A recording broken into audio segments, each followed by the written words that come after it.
Train বৃদ্ধি ও হাওড়াগামী ট্রেনের দাবিতে লাভপুরে বিধায়ককে স্মারকলিপি জমা যাত্রী সংগঠনের।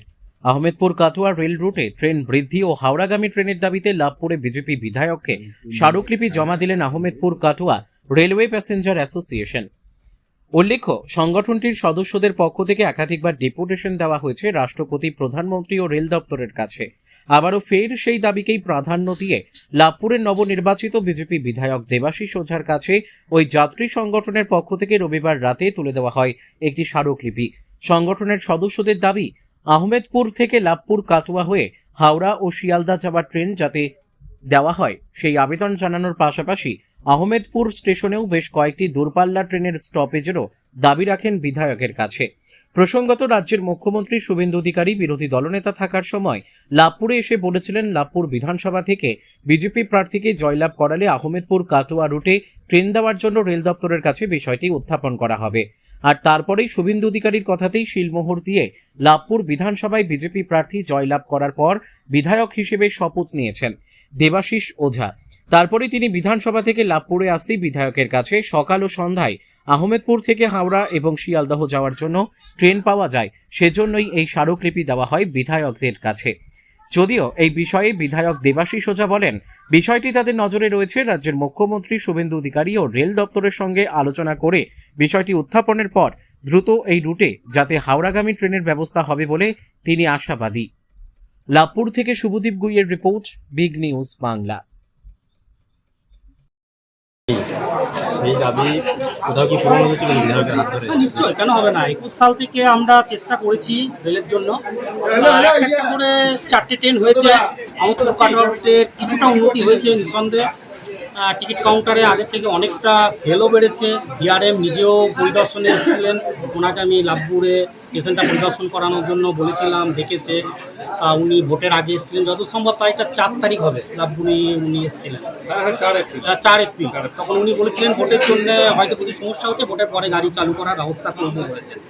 আমরা সেই আশা নিয়েও আজকে এবং গত 2 দিন আগেও রেল মিনিস্টার এবং মাননীয় মুখ্যমন্ত্রী শুভেন্দু অধিকারীকেও চিঠি দিচ্ছি, আমাদের এমএলএ দেবাশিস ওঝা ওনাকেও চিঠি দিলাম, এবং বাকি যা যা সরকারি সিস্টেম আছে, ডিআরএম, জেনারেল ম্যানেজার, সমস্ত দপ্তর আমরা চিঠি দিয়েছি।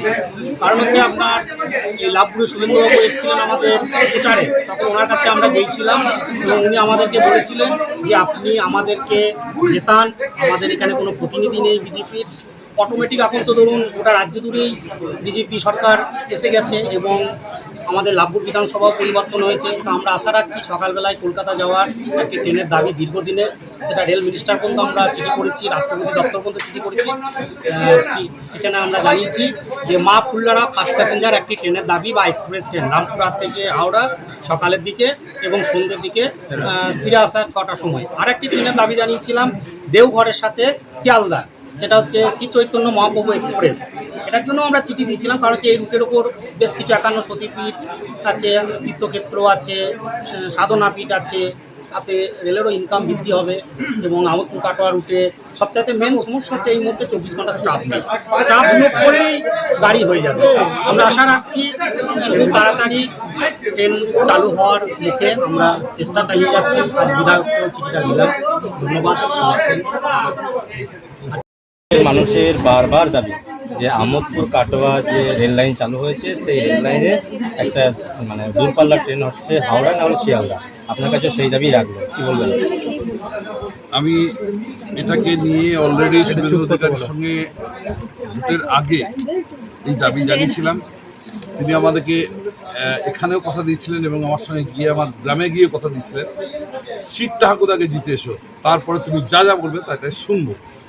সেই মোতাবেক তিনি এখনও প্রতিশ্রুতিবদ্ধ। ট্রেন হবেই, হয়তো 2খানা ট্রেন চেয়েছি, আগে পিছু হবে, 2টো ট্রেনই হবে। আমি আমার কেন্দ্রীয় নেতৃত্ব, রাজ্য নেতৃত্বের সঙ্গে কথা বলেছি, এগুলো হবে এবং হওয়ার জন্যে যেটুকু মিনিমাম টাইমের প্রয়োজন সেইটুকু আমরা নেব, চালু করবই। আমি নেক্সট বিধানসভায় গিয়ে আরও কথা বলবো। প্রয়োজনে এই দাবি দাবা নিয়ে আমি দিল্লিতে যাব, রেল মন্ত্রকের সঙ্গে কথা বলবো এবং রেল মিনিস্টারের সঙ্গে কথা বলবো, এবং এটা করবই। কারণ এই দাবিটা শুধু মানুষের নয়, এই দাবিটা বিধায়ক হিসেবে আমারও। আমি চাই লাভপুরে চেপে শিয়ালদা হাওড়া যেতে। সুতরাং দাবিটা সবার সঙ্গে যেহেতু আমার, সেহেতু চেষ্টা করব এবং হবে এটা। আমোদপুর রেল স্টেশন, যেখানে বারবার তাদের দাবি যে আমোদপুর রেল স্টেশনের যে কাটো আমোদপুর যে প্ল্যাটফর্ম, টিকিট কাউন্টার অনেকটাই দূরে, সেই জায়গাতে যদি কোনো টিকিট কাউন্টার ব্যবস্থা করা যায়। সিস্টেমের পুরো ভুল ওটা। ওখানে নাকি শুনছি জায়গা কম আছে, যেখানে স্টেশনটা হওয়ার কথা ছিল, অর্থাৎ যে আমাদের মেন লাইনের, আমাদের আমোদপুর যেটা মেন ট্রেন পুরনো লাইন আছে, সেই লাইনের সঙ্গে আমাদের লাইনের প্ল্যাটফর্মের অনেকটা ডিস্টেন্স। এটা ওখানে জায়গার অভাব ছিল শুনেছি, জায়গার অভাব, জায়গা পেলে পশ্চিমবঙ্গ সরকারের যদি জায়গা থাকে তাহলে কোনো সমস্যা হবে না, ওখানে প্ল্যাটফর্মটা এগিয়ে নিয়ে গিয়ে ওখানেই করা হবে। সে চেষ্টা আমি করবো, সে ব্যাপারে রেলের সঙ্গে আমি কথা বলবো। সাধারণ মানুষের আরেকটা দাবি রয়েছে রেল যাত্রীদের, বেশিরভাগ যে ট্রেনের টিকিট চেকিংয়ের ব্যবস্থা, মানে যাদের টিকিট চেকিং হলে একটা কি যে সরকারি যে আয়, সেই আয়টা অনেকটাই বাড়বে। যে জায়গাতে বারবার উঠছে যে ট্রেনের টিকিট না কেটে অনেকে সফর করে, সেই জায়গায় বিধায়ক হিসেবে কী বার্তা আপনার? আসলে মানুষের এই লাইনের যে ট্রেন, সে ট্রেনগুলো সঠিক টাইমে মানুষের কাজে লাগে, এইরকম কথা ভেবে টাইমিংগুলো করা হয়। তো সেই হিসাবে মানুষ এখনও ট্রেনটা যে আমাদের লাইনে চলছে এটা মনে নিতেই পারছে না।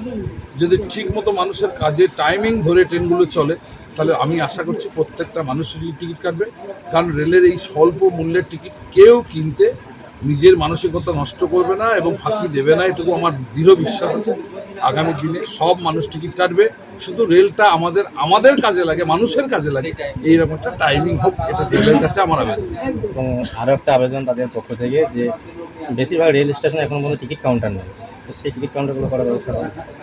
অবশ্যই এই বিষয়ে কথা বলবো, নিশ্চয়ই কথা বলবো, কারণ টিকিট কাউন্টার না থাকলে টিকিট কাটবে কী করে। যদিও এখন বিভিন্ন বিজ্ঞানসম্মত অ্যাপের ব্যবস্থা হয়েছে টিকিট কাটার, তো অনেকে টিকিট কাটছেন, কিন্তু সেটা গরিব মানুষ যাদের হাতে স্মার্ট মোবাইল নেই তারা তো কাটতে পারবেন না। সুতরাং তারা কীভাবে কাটতে পারবেন, টিকিট পাবেন, সে ব্যবস্থার কথা আমি ভাববো এবং রেলের সঙ্গে কথা বলবো।